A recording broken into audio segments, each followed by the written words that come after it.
The seasons change, we remain. Introducing the Art for Change podcast gang.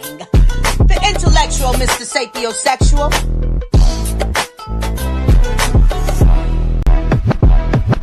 That's all you gotta do, be you.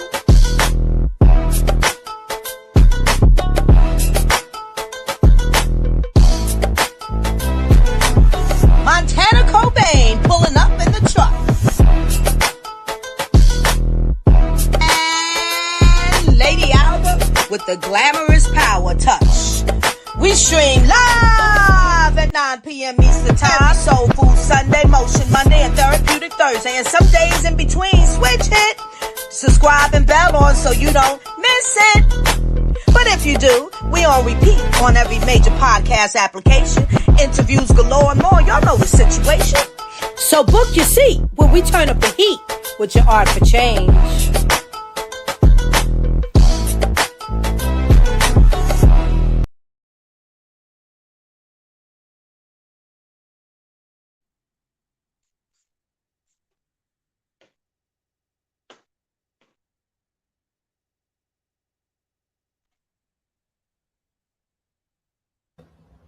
Hey, and we are live. Hey, what's going on, Art Through This and Change Makers? Yes, y'all.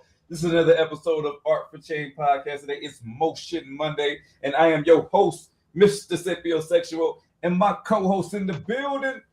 You already know it's your boy BU, because that's all you got to motherfucking do is BU. Let's get it. Let's get it. Lady Alba in the house. And the Queen, Lady Alba. Yes. How you doing? I'm good. I'm much better. How y'all doing? Blessed and highly favored. How was everybody's weekend? It was a good weekend. It was actually a good work day, a good Monday, actually. I think I got home at like 11. Oh, you had a good day, huh, my boy? From like 8 to 11. So it was like 3 hours, you know. So yeah, it was a good day, good weekend. I didn't do shit this weekend actually. I was in the house the whole weekend. You got to relax a little bit. Yeah, I ain't doing nothing. Just chill, watch TV. That UM game on right now too. That national championship college football. But yeah, it was chill. Oh yeah, who you going for? You got a team you going for? Miami. He said, Miami. I mean. Yeah, it's obvious. Well, for the people who don't know, that Mr. BU is from Florida, y'all. So yeah, he's from Miami. So he's definitely rooting for his hometown in the championship right now. Lady Alba, how was your weekend? Ooh, God bless you. exhausting, very worrisome, very emotional, and grieving. Yeah, we had the celebration of life for my aunt on Sunday.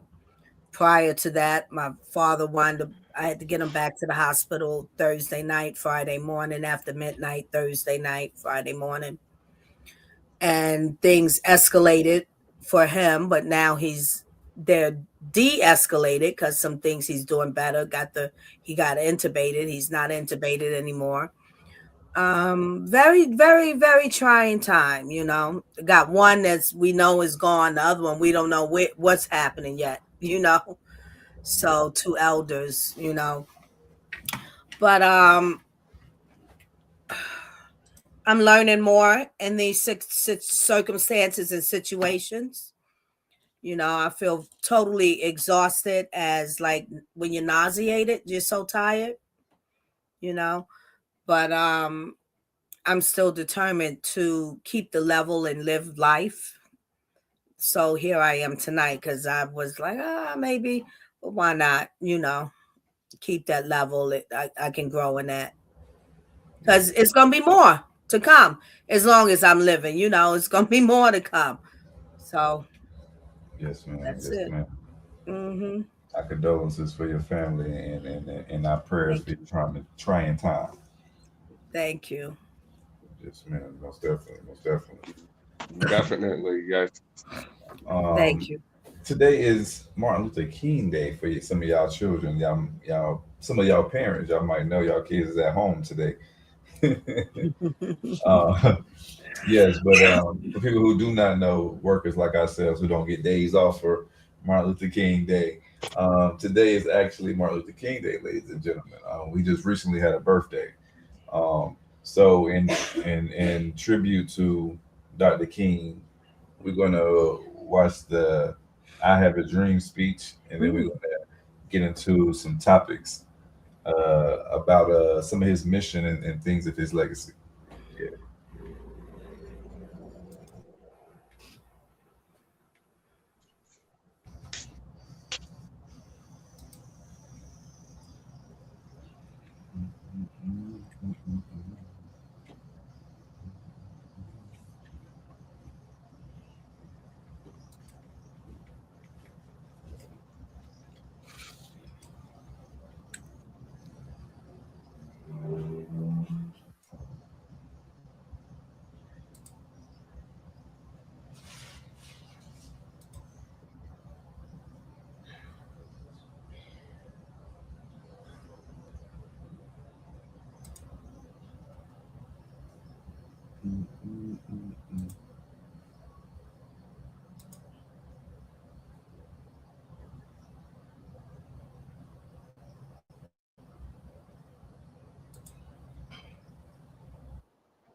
Dr. Martin Luther King, Jr.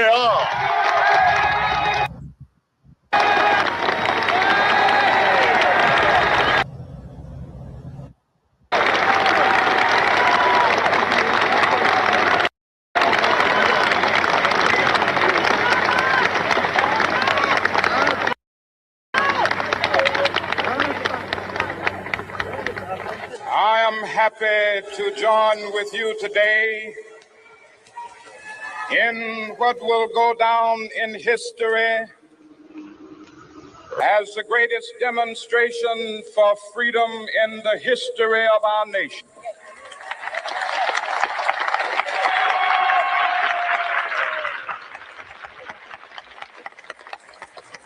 Five score years ago, a great American in whose symbolic shadow we stand today signed the Emancipation Proclamation. This momentous decree came as a great beacon light of hope to millions of Negro slaves who had been seared in the flames of withering injustice. It came as a joyous daybreak to end the long night of their captivity. But 100 years later, the Negro still is not free. 100 years later, the life of the Negro is still sadly crippled by the manacles of segregation and the chains of discrimination. 100 years later, the Negro lives on a lonely island of poverty in the midst of a vast ocean of material prosperity. This nation will rise up and live out the true meaning of its creed. We hold these truths to be self-evident, that all men are created equal.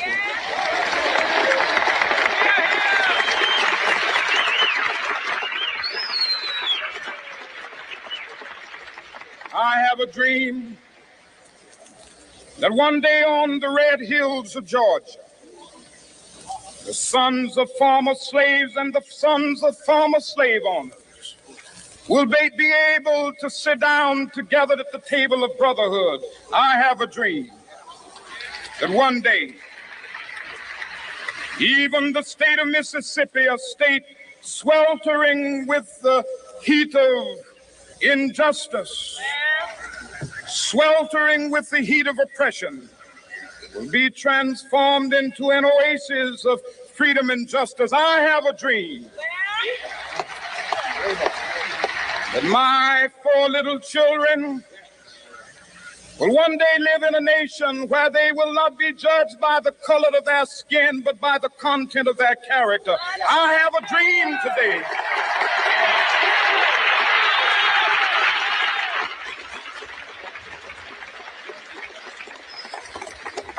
I have a dream that one day down in Alabama, with its vicious racists, with its governor having his lips dripping with the words of interposition and nullification.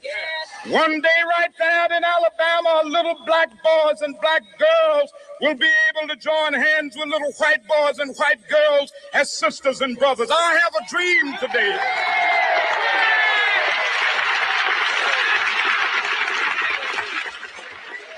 I have a dream that one day every valley shall be exalted, and every hill and mountain shall be made low. The rough places will be made plain, and the crooked places will be made straight. And the glory of the Lord shall be revealed, and all flesh shall see it together. This is our hope. This is a faith that I go back to the South with. With this faith, we will be able to hew out of the mountain of despair a stone of hope. With this faith, we will be able to transform the jangling discords of our nation into a beautiful symphony of brotherhood. With this faith, we will be able to work together, to pray together, to struggle together, to go to jail together, to stand up for freedom together, knowing that we will be free one day. This will be the day. This will be the day when all of God's children will be able to sing with new meaning, "My country, tears of thee. Sweet land of liberty, of thee I sing. Land where my fathers died, land of the pilgrim's pride. From every mountainside, let freedom ring. And if America is to be a great nation, this must become true. And so let freedom ring. From the prodigious hilltops of New Hampshire, let freedom ring. From the mighty mountains of New York, let freedom ring. From the heightening Alleghenies of Pennsylvania, let freedom ring. From the snow-capped Rockies of Colorado, let freedom ring. From the curvaceous slopes of California. Not only that, let freedom ring from Stone Mountain of Georgia. Let freedom ring from Lookout Mountain of Tennessee. Let freedom ring from every hill and molehill of Mississippi, from every mountainside. Let freedom ring. And when this happens, when we allow freedom ring, when we let it ring from every village and every hamlet, from every state and every city, we will be able to speed up that day when all of God's black men and white men, Jews and Gentiles, Protestants and Catholics will be able to join hands and sing in the words of the old Negro spiritual. Free at last, free at last. Thank God Almighty, we are free at last.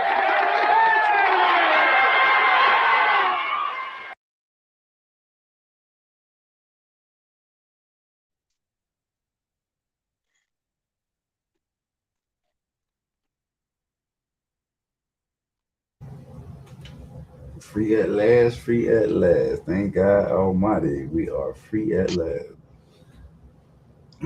Was there any part of that speech that is new to you? No. I remember hearing that, I think, in school before. I'm surprised, actually, to say that, because I doubt they'll play it nowadays in school. Yeah. Lady Allen.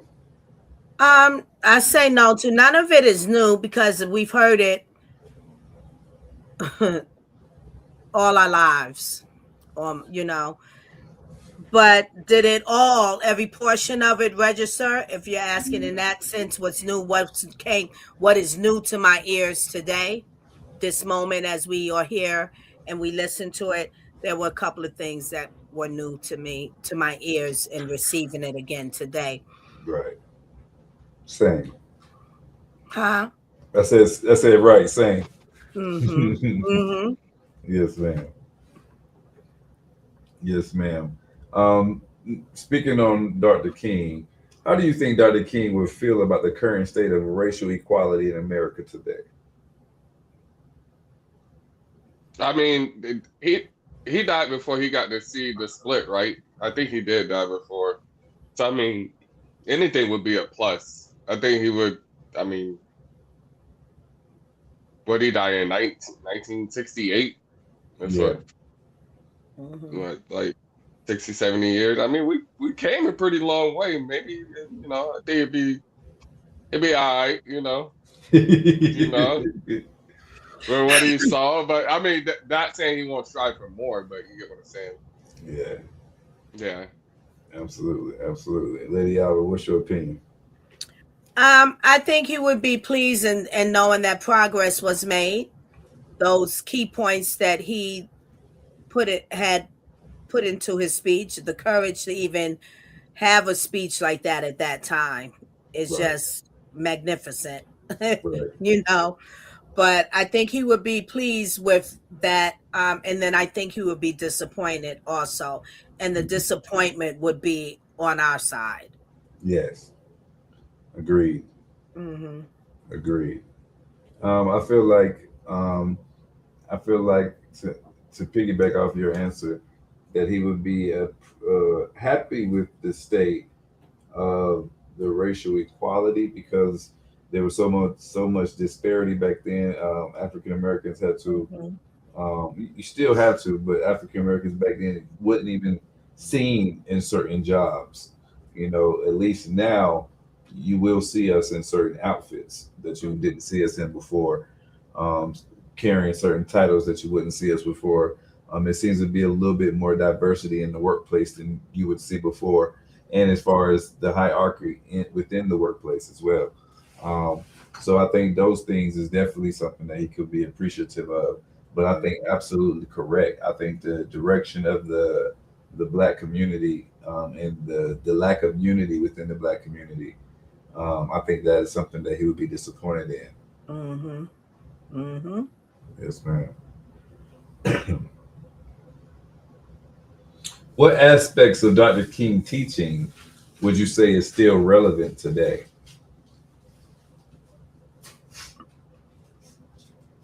Uh, Fighting without violence. Mm, yes, Because he sir. would hold up. No, yeah, that was him. Because the other nigga, that was Malcolm X. So that nigga wanted to beat you up. Yeah, so yeah. It's necessary. Hey. Yeah, so I would say that. And sometimes you gotta put your hands on people though. So, I ain't saying I fully support it, but sometimes you gotta put your hands on people just to get your point across. You gotta kill them, but but yeah, I think that still goes on. I think it works sometimes. So Yes, sir. Yes, sir. Lady Alva, what is your opinion? What aspects of Dr. King's teaching are still relevant today? The power of I have a dream. Yeah. The mm, which is the manifestation of your desire of what you want to come good. Um this with this faith, or in, what did you say it? In this faith. That's In still this space. resonant today. Yeah, It's important. Mhm. absolutely. Absolutely. Um, I agree with you. I think just plain and simple, his biggest mission, which is just equality for all. For Mhm. to be judged by the content of my character rather than the color of my skin.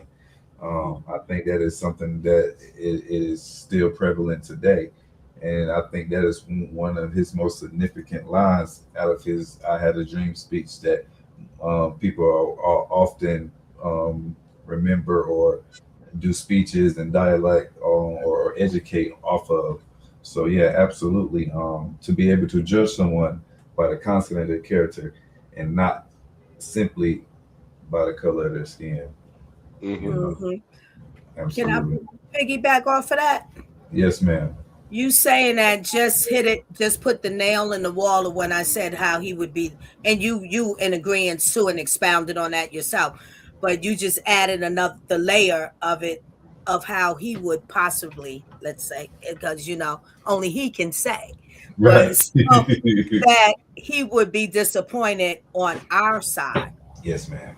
because we've significantly failed and continue to fail at displaying the proper character of ourselves. Ooh, say so. Hmm. Say so.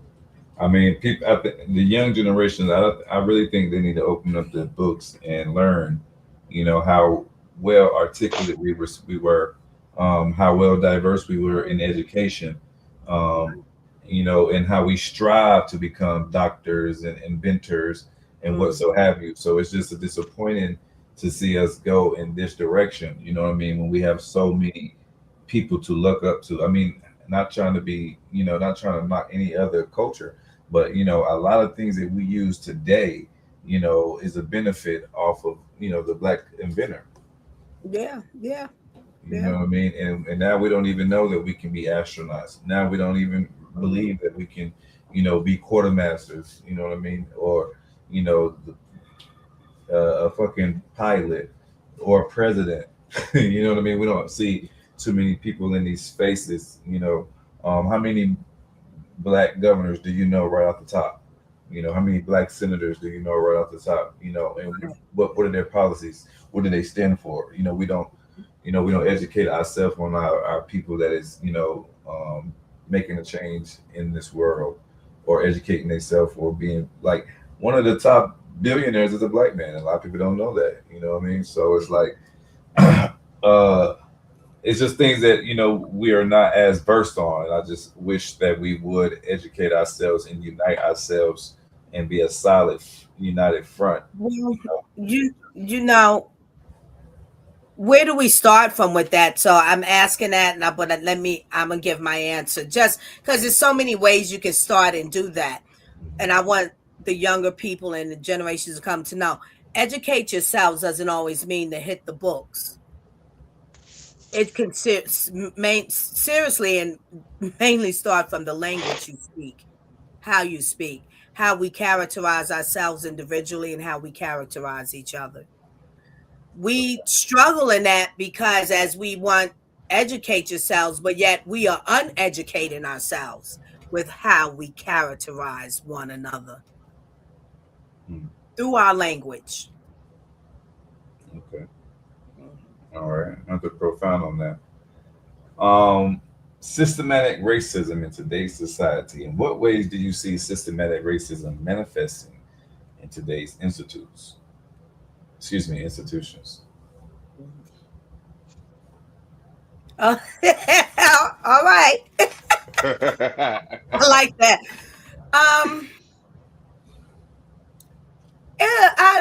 It's the same. It's the same story. The tune is just a little different.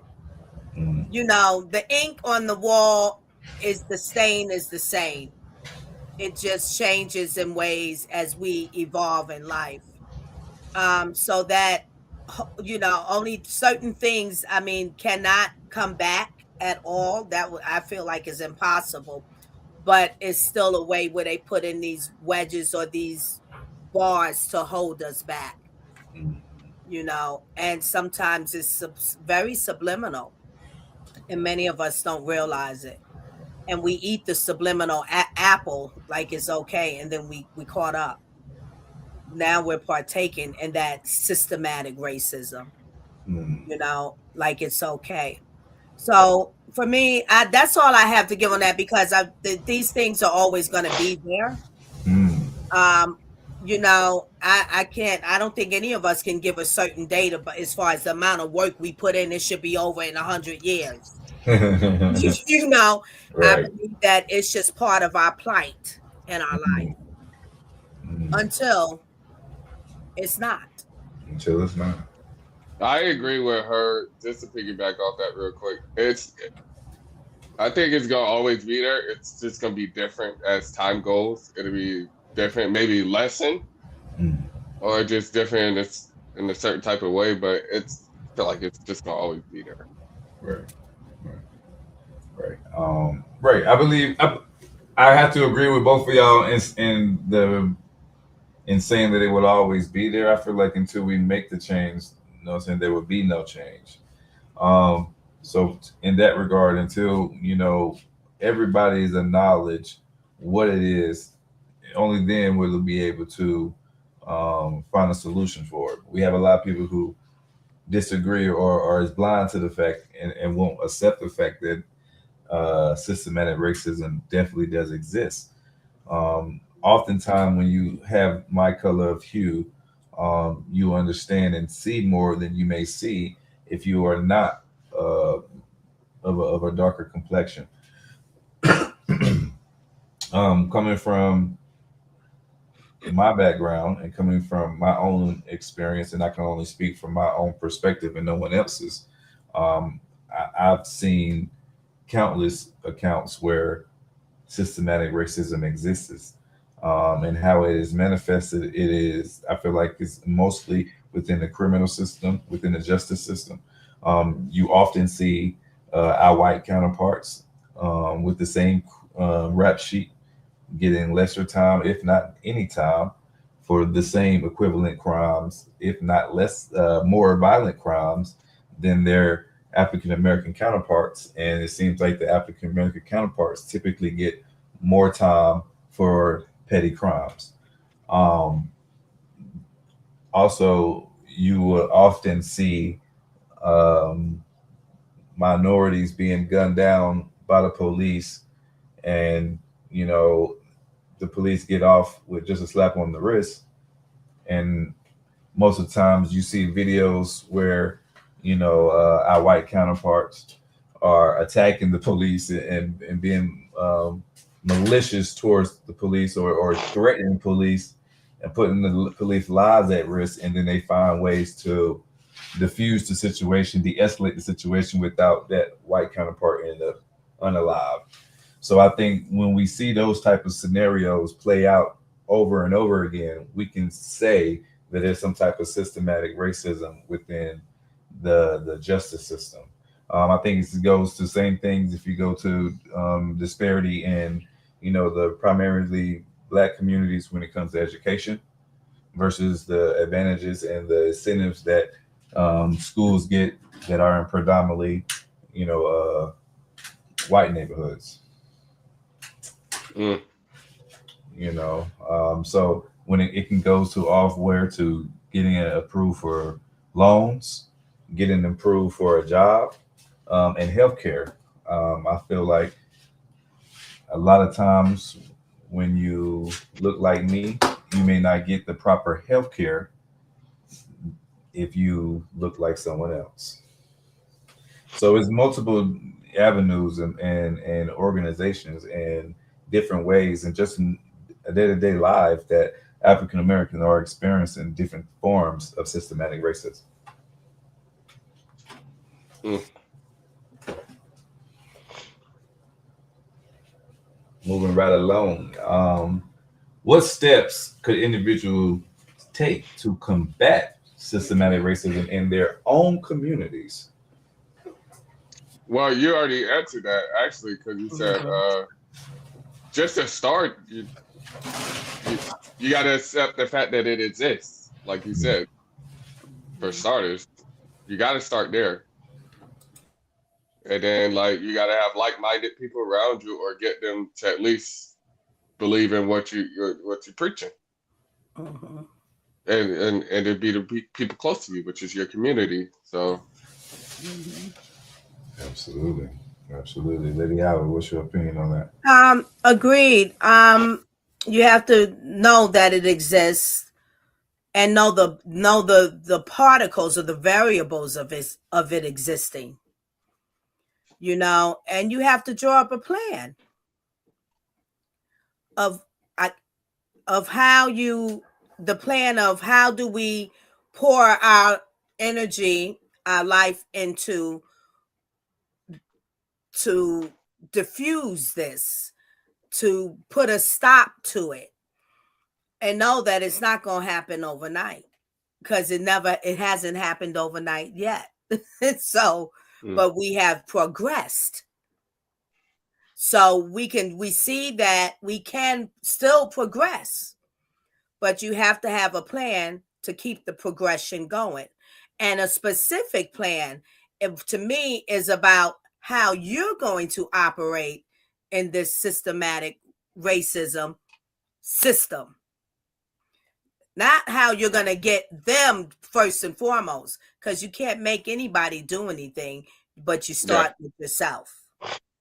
And that plan, starting with yourself, needs to be that perfect puzzle pieces that can shift the atmosphere, which means it's going to shift you in time. But you got to show up with that virtue.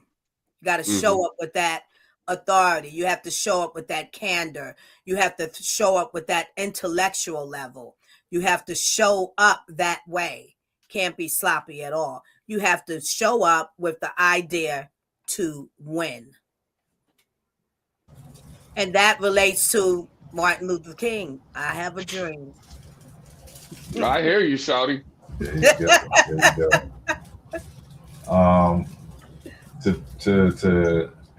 To give my answer to this question, what steps can individuals take to combat systematic racism in their communities? I think the biggest thing that you can do is dress how you want to be addressed. It says the statement is to judge me by the content of my character rather than the color of my skin. So you gotta have some type of character for me to judge. You know, if you hold yourself with integrity, that is the biggest thing. But if you have an integrity, then that means you care about your appearance. So there goes my saying: dress how you want to be addressed.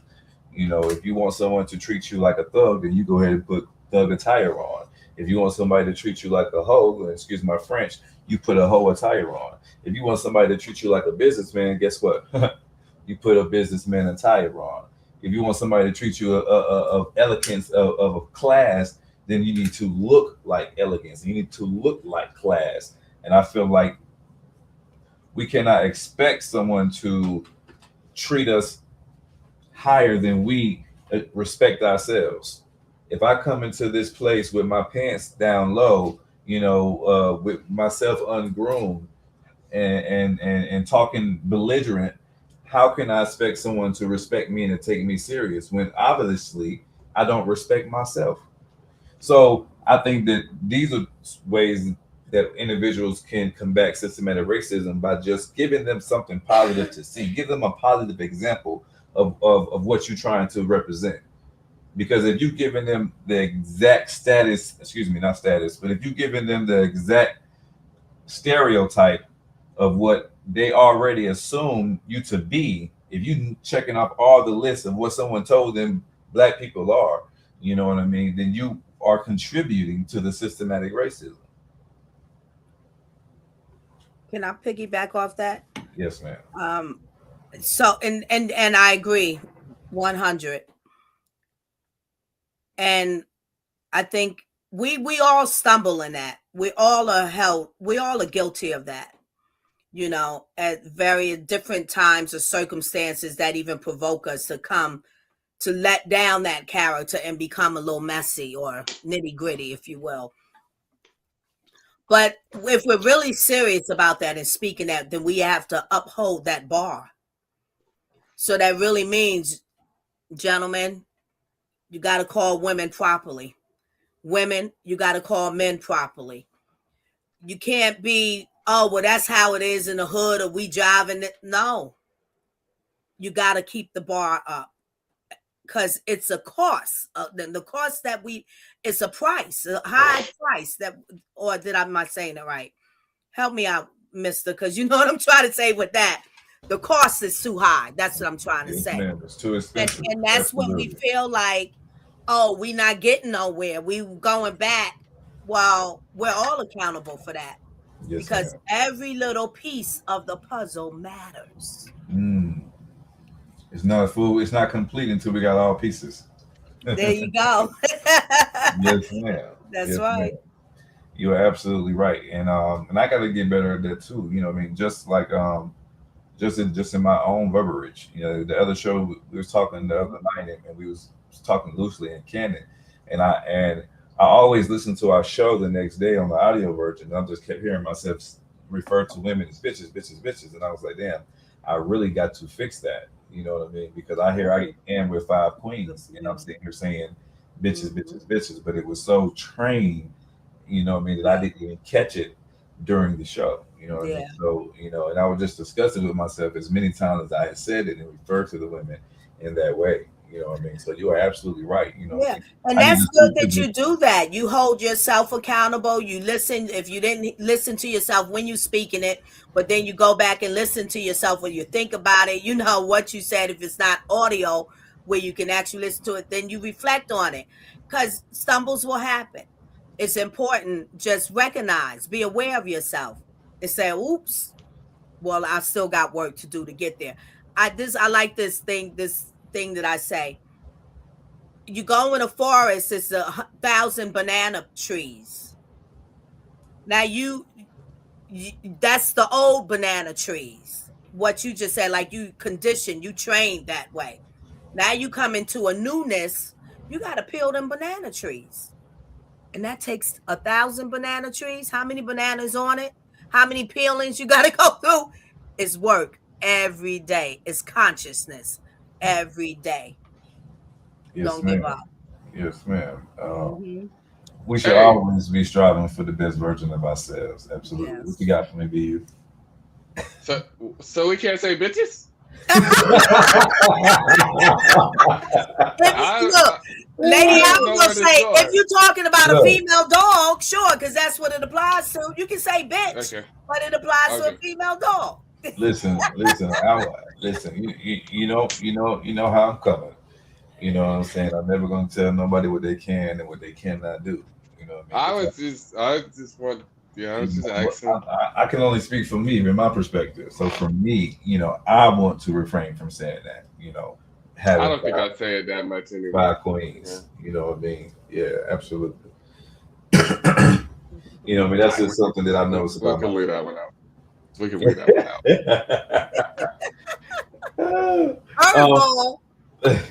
Listen, moving right along, ladies and gentlemen. You know, sometimes we get beside ourselves over here. Progress, progress since the civil rights movement. Do you believe that we've made significant progress as a civil rights movement? Why or why not? I think so. I mean, it's obvious. Like, look at it. Look at the times. Like, look at our kids. Our kids don't see color. But now they barely see like each other because fucking the electronics. But like, I mean, yeah, I think we came a long way, and it's obvious. We got longer to go, but you know, it's obvious. Absolutely, absolutely. One will have to concur. Aye. One would have to concur, and I think it has definitely been some significant progress. I mean, no one can say that it hasn't. You know, the fact that there's a lot more mixed individuals and interracial relationships should let you know that there's been some type of shift in the movement. Um, a lot of these men who may have grown up racist or had old philosophies now have mixed children or mixed grandkids, so you know and it's hard to say that you're gonna hate your grandbaby her whole life because she's a different hue than you. A lot of people are coming around, so and waking up, and a lot of things are being portrayed in other people's faces to where they have to see it, and I think a lot of people more now do.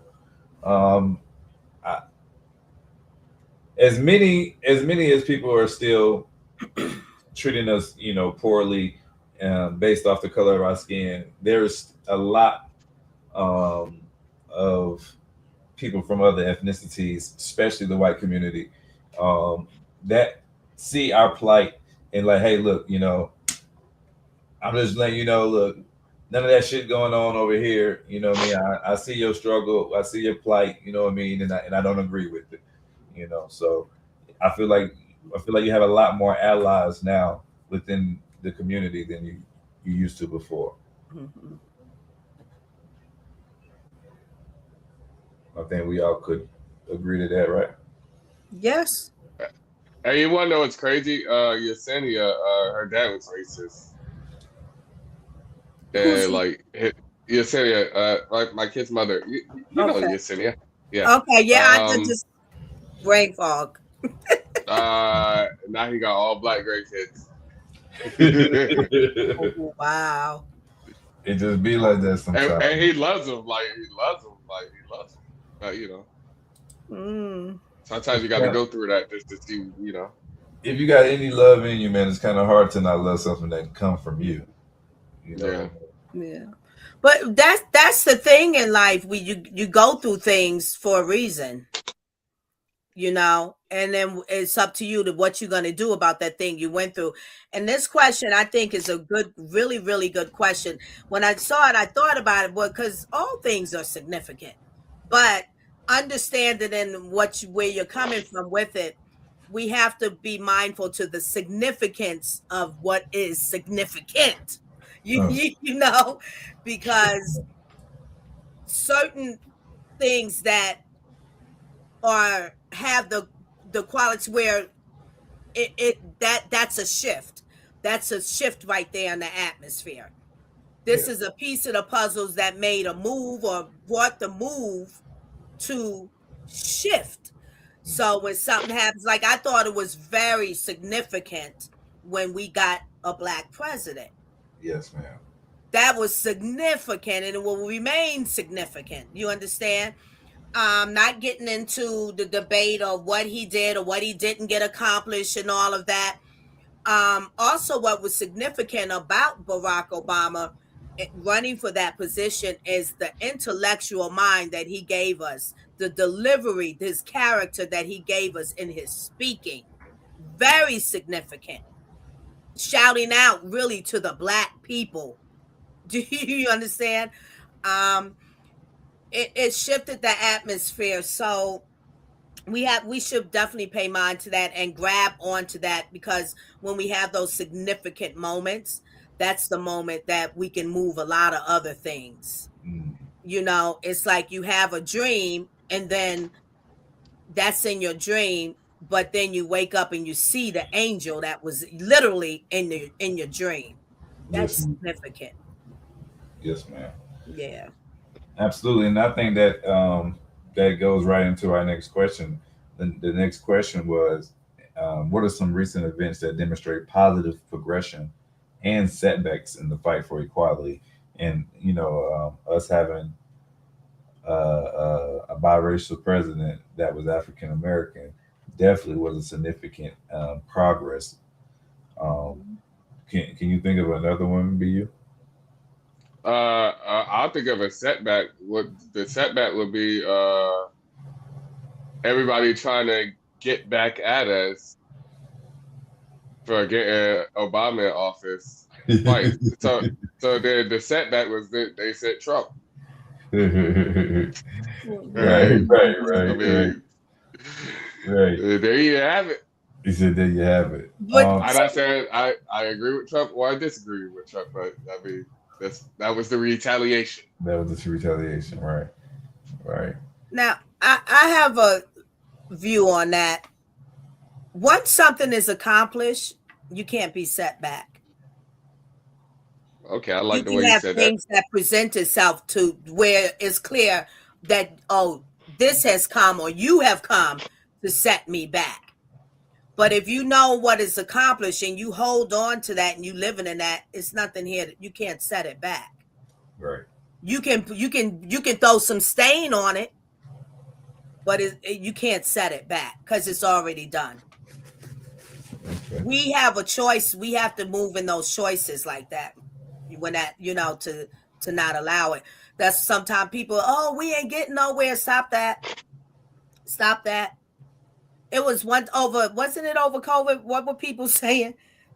a word that I couldn't believe they were saying. It's an old racist term. I couldn't believe it. I said, huh? Did it start with an N? No. Oh, okay. No, it wasn't one of your favorites. Okay. Just checking. No, I can't get it out, but it's a very prejudicial term. But you don't speak into, sometimes you don't give things power, so don't speak it. You see it's happening, you see the agenda, but okay, y'all do your work, but it ain't gonna move nothing here because it's already accomplished. You know what I'm saying? So that's just my view on that and my belief on that, and I stand on that. Mm-hmm. Okay. Respect. Also, can I just say too, the other gains is the major gains in Black political positions. Mm-hmm. That's huge too. That's really significant. Yes, ma'am. Mm-hmm. Yes, ma'am. I think the progress would be like to piggyback off what you're saying, to piggyback off both of y'all, actually. You, Lady Hour, first. I think some of the gains is exactly what you said. It's some of the doors that have been opened, that were closed, you know what I mean, and obstacles have been removed that was once there. I think that is the progress that the African American community or civil rights movement has made. But I also think some of the setbacks would be to divert the division. I feel like if you look at us in the 80s, we were solid and we moved as a unit. You know, look how many of us was on the Capitol. Look how many of us marched 52 miles, you know, from Selma to Birmingham or vice versa. I don't think we can get all of us to make that move now. You know, they went on a boycott and didn't ride a bus for a whole year to make some things happen. You know what I mean? And took care of each other and got each other to where they needed to go, so they didn't have to use the transit system of the community. So that type of unity, you know, I don't see us having right now. And I hope that I'm speaking poorly when I say that. So, you know, that would be the setback that I see. I see too many of us killing each other instead of pulling each other up. Mm-hmm. Yeah. No, we're in competition with each other. Right. Yeah. And it's sad because it seems like oftentimes, you know, my Black counterparts, it seems like they would rather take authority from a white man than me.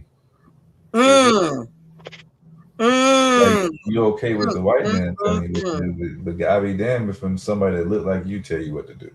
And I think that goes back to, you know, us being conditioning from when some of us were given power to overthrow us, to rule over us in slavery time. You know what I mean? It is the slave mentality. You know, I think that's what created the division. You know what I mean? We look at that like, oh, you know what I'm saying, the master like you, he favor you, you know what I'm saying? And you get privileges that I don't have, you know, so I don't like you now. I feel like that's kind of the mentality that we have, you know. So I would love to see that done away with. You know, I would love to see us get into a position where we actually are pulling each other up and realizing that we're only going to get somewhere if we get somewhere together. You know what I mean? Nothing is going to happen until we make it happen collectively. You know, when you get enough of us moving in the right direction, you're going to have a powerful movement. Can't nobody stop it. Power in numbers. It's strength in numbers, absolutely. So I think when we realize that, you know, it's 2-3% of the world, billionaires make a lot of the say so of what goes on in the world. And I feel like when the world catch on to that and actually understand that, look, we are the numbers. You know, money is an illusion. Once we put our mind to do something and move, everybody else ain't got no choice but to make some happen, to make some things happen. So to make a change, you have to make some changes, and it's time for us to make some changes. Exactly, because that's what we do as in our humanity anyway. Whatever's going on and popular here, then people gravitate to that. But why, if we can gravitate to so much negativity, imagine what we can do if we gravitate to all that's positive. Yeah, man, but we gotta keep you divided. We gotta have y'all saying, "Oh, look, you don't dress like this person, you don't look like that person, you don't have the financial stability he do, you don't have the intellectual capacity that he has." You know, they find, "Oh, you don't like the same sex that he does, you don't look the same way, you know, you don't talk the same way." They find ways to create um, division amongst us so that we can be at each other instead of pulling together. Absolutely.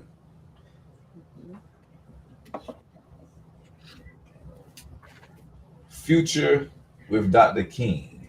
How do you envision the world would be if Dr. King was still alive? Oh, you got this, BU? Mm.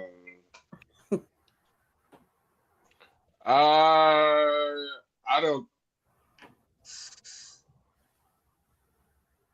I think his death sparked more than like if he didn't die. Yeah, I'm going off a limb with this. Bear with me. If he didn't die, like I think his death sparked more of an impact than him like still being alive. And like it sucks to say he had to die for change to happen, but that's pretty much what happened because he didn't get to see the change, actually, to be honest. But it would be dope to see what I'm pretty sure would eventually happen, but I think it happened like right after he died. Change started happening. Civil rights acts, laws came into play, everything like that. So Oh man, that's my educated answer. sounds like the second fashion man. So silly. Yeah. Hey man, that was a good ass fucking answer though. That was absolutely correct. You basically saying like, as much as we want to think what it would be like if Dr. King was alive, in all actuality, his death meant so much more. You know, and sometimes we have to die before we can live. hmm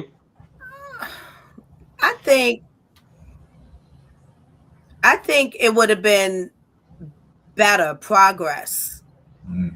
as far as us as a whole, Okay. because he was a leader for us, Yes, and ma'am. he was not cowering down to nothing less but the leadership that he had got inside of him to do based upon his worldview, Hmm. and I think we would have been more intact because we people need that. Everyone needs a leader, you Yeah. know. Yeah. And what Martin Luther King, if he was still living, I think we would have been more intact because we would have had someone to be that example consistently, show us, and we'd have been on the train. Yes, ma'am. Mhm. Yes, ma'am. I like that answer. I He like. might have been our first black president if he stayed alive though. There you Mhm. go. I agree with you, and I think that goes into our next question. What role do you think Dr. King will play in today's social society? Yeah. That's my answer. Black president. There There we go. you go. What about you, Lady Al? Um, that's possible, but I don't look. He was a reverend first. Hmm. So he might have just stayed in that position. I can't call it because once you are in the position in God's kingdom, whatever that task and work you have to do, you can't just throw it down. Yes, And ma'am. Martin Luther King being so strong in that himself, I see that he would have just been more of a soldier in the kingdom of God. Now, where the soldier would have been elevated to, it could have been presidential. I don't know. It could have been something more that didn't even need to be presidential because it's going to be too powerful here. So that's it. Yeah. Yeah. Yeah. He definitely was. He definitely had power without having that role. Hmm. We Hmm. still talk about Dr. Martin Luther King today. You know what I mean? Yes. Now, how do you feel about Dr. Martin Luther King, um, Booker T. Washington, Frederick Douglass, and W.B. Du Bois? How do you feel about all of these intellectual figures being removed from education now, and Black history not being taught in the schools. That's not a part of the curriculum. That they're not they stripping teaching our kids about Dr. Martin Luther King. How do y'all feel about that? I don't like it. I mean, obviously, we just gonna talk about just like what white people and Native Americans. That's it. Like No, those no, people no, wasn't. no, no, no. They stripping anything about Native Americans as well. They stripping Native Americans too. Hmm. So it's just white people. Brown people, that's what it seemed like. People that are melanin. Yeah, I don't like it then. Yeah, so no. What the fuck? Yeah, that's how I feel. I don't like I it. mean, they're trying to basically. I hate to use this term. They're but trying to delete our They're history. trying to whitewash history. Yeah. No, I don't. Yeah, That's why what Lady Eva said earlier, self-education. self-education. Yeah, my daughter's book does not say that we were ever in slavery. It doesn't say anything about the Atlantic slave trade. It says that Black people came here voluntarily and were indentured servants for the white settlers uh, in the beginning of America. That's what it says.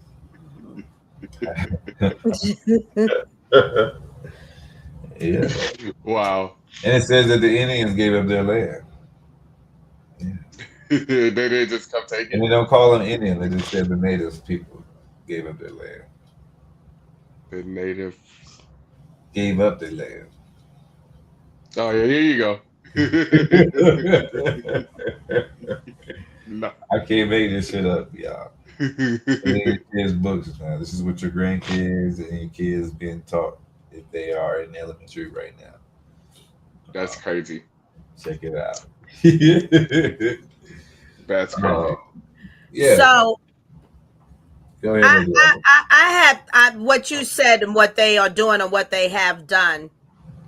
I want to do some more due diligence about that. And I just did a quick search. And it does come up. I just asked, are they removing Black history from the schools? I just want to make sure we're accurate on this, especially but it says that there isn't a universal removal of Black history, but rather significant state level restrictions and debates over how it's taught, with some laws banning discussion of systematic racism, often linked parentheses to critical race theory, leading to a chilling effect on educators, while other states mandate Black history but struggle with implementation, creating confusion and tension around curriculum, particularly regarding sensitive topics like slavery's impact.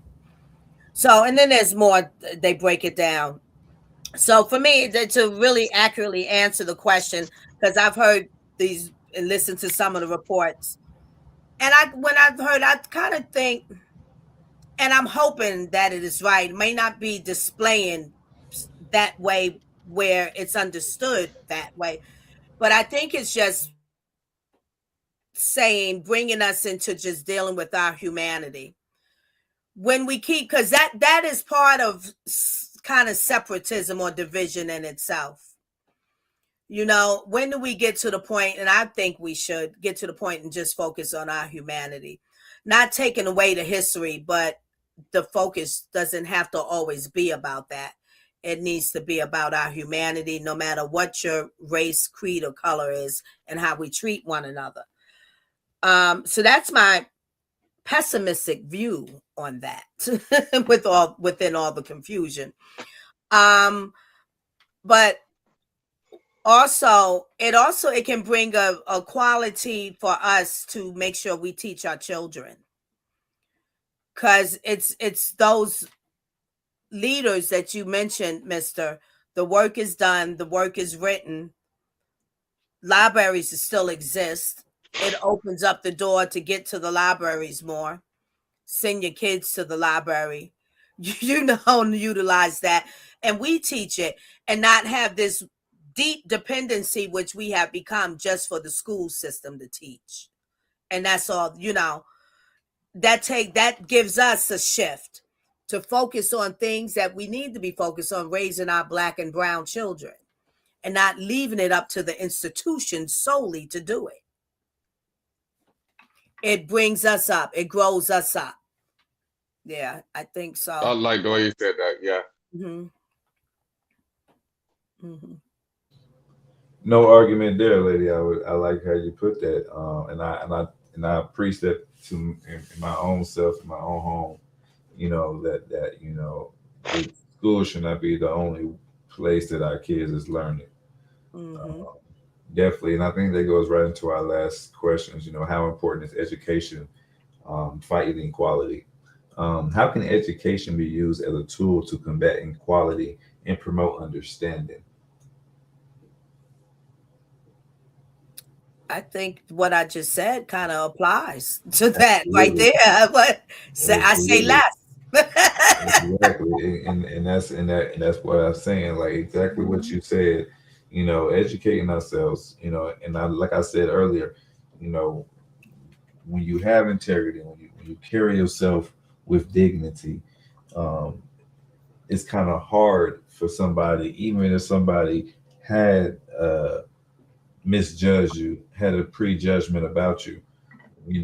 First impression is everything. When you open up your mouth with kindness, what I'm saying, to combat whatever type of negativity is thrown at you, it transfers that energy. It changes how a person want to deal with you. If a person wanting to come off ugly, but you say, "Hey, how you doing, sir? How you doing today?" And you do it with a bubbly and a smile, even if you want to be ugly and grumpy, you done transferred that energy. But educating ourselves, education on the highest level, is self-education to me, because I feel like you are getting educated only in an institution, you're only subject to what your teacher knows. Mm-hmm. You're only subject to what that book said. So I feel like, always do your own research, fact check the fact check, that way when you speak correct, and that way can no one handle you. I feel like when you are miseducated, it's easy for someone to misuse you or to give you misinformation. You know what I'm saying? But when you are educated and self-educated, can't no one play with you or handle you any type of way because of your intellect. Knowledge is power. Yeah. And I need to correct something because I used the wrong word and maybe y'all didn't catch it. Instead of pessimistic view, it should be Optimistic. I got there you. you go. He got I got there you. you I'm go. picking up what you're putting down. Maybe you would have came out with it somewhere without me Yeah. saying it. They corrected me, but there you go. Yeah. Optimistic. I knew exactly what you meant. Yes, ma'am.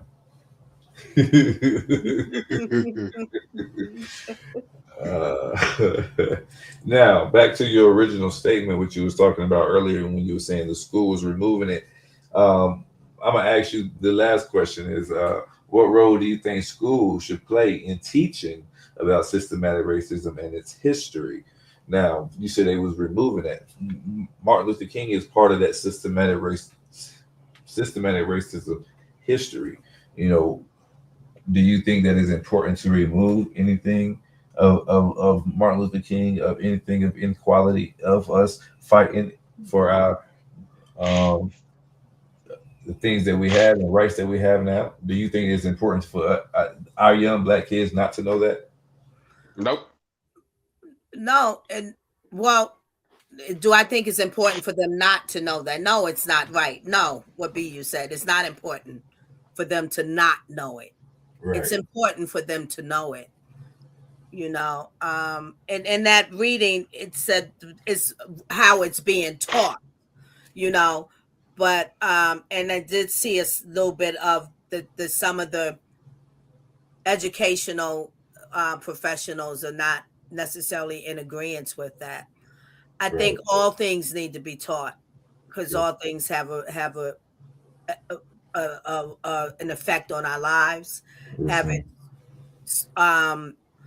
significance to it. It gives us a lot of whence we come from to now, or even how to solve and all of those things when Mm-hmm. I don't disagree with nothing you said.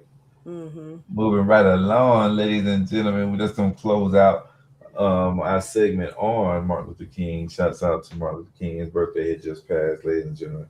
Lady Alva is gonna run through them fun facts and celebrity birthdays for today, January 19th. Shout out to all my January 19th birthdays. Um, it's been a wrap of them Capricorns and move right into them Aquariuses. Yes, yes, yes. The best Oh sign of them Lord, all. A wrap for them Lord, Capricorns. here we Happy go. birthday to my Capricorn twins.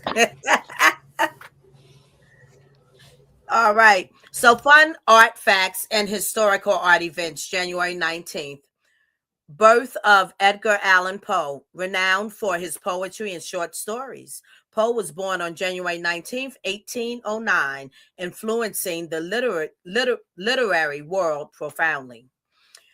National Popcorn Day, celebrated on January 19th. This day highlights the cultural significance of popcorn, often featured in art and film. True indeed. Inauguration of President Richard Nixon. Nixon was inaugurated on January 20th, 1969, which had a significant impact on political art and protest movements during that era. The birth of Paul Cézanne, the father of modern art. Cézanne was born on January 19th, 1939, influencing countless artists with his unique approach to color and form. Marcel Duchamp's Fountain. Wait. Okay, that's his name. Marcel Duchamp's Fountain. This groundbreaking artwork was first exhibited on January 19th, 1917, challenging the traditional definitions of art. I don't know about that. I want to look that one up. Opening the Museum of Modern Art, MoMA, MoMA, opened its doors on January 19th, 1929, becoming a beacon for modern art in the United States. Birth of Jan van Eyck. I think I'm pronouncing that right, or is it Ike? Be you the words pronunciation scholar? We say act. Just go with the flow. Okay. This early Netherlandish painter is believed to have been born on January 19th, 1390, known for his detailed oil paintings. Launch of the Art for the People movement. This movement began on January 19th, 1969, aiming to make art accessible to everyone. Birth of Dolly Parton. While primarily known for her music, Parton has made significant contributions to the arts and is an icon of American culture. The opening of Louvre Pyramid on January 19th, 1989, the glass pyramid structure was inaugurated, transforming the Louvre and its accessibility. There we go. There we go. There we go. Before we get up out of here, do y'all have something positive for the people, man? Today is the day to dream. I had a dream. Yeah, I like that. I like that. I like I that. like that. Today Yeah. is a dream, baby. I had a dream. Yeah. Talk to me. Lady Alva, what you got for me? I find it that I'm pleasured, and it's a privilege to be able to speak in this manner about Dr. Martin Luther King, Reverend Dr. Martin Luther King. Mm-hmm. That's what I got for the people. Yes, ma'am. Yes, ma'am. All right, ladies and gentlemen, as we conclude this episode of Motion Monday, as we reflect on Dr. Martin Luther King and his powerful legacy, and his teachings remind us that the fight for equality and justice is always ongoing, and each of us have a role to play. Thank you for joining us in today and exploring these vital topics. Remember that combating systematic racism and inequality requires collective effort. So let's keep the dialogues alive. You feel me? I You feel feel me?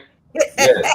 Hey, don't forget to like, subscribe, to tell a friend that Art for Change is in, baby. We go live on Mondays, on Thursdays, and on Sundays at 9 p.m. Eastern time.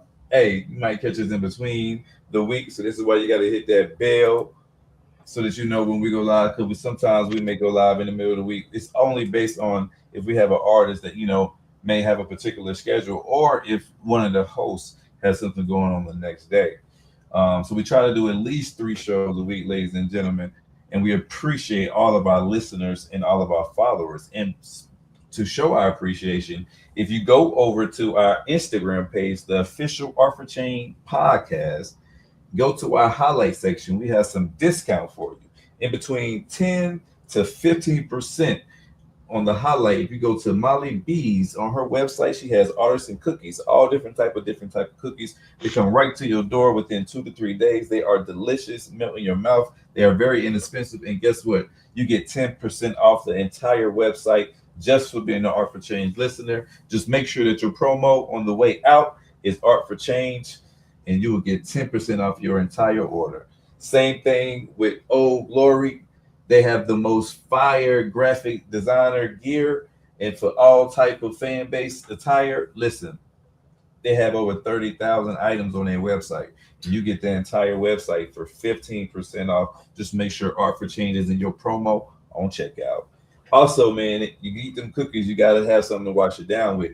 So go ahead to get you some oxygenated water. Just go to Patriot Water, 10% off their entire website. They give you 32-ounce bottles straight to your door. Nice package, man. Delicious water, man. And if you type of me, I like cleanness next to godliness. So I like the best thing for my body, baby. So Patriot Water, 10% off. Art for Change is in the promo on checkout, baby. Thank me later.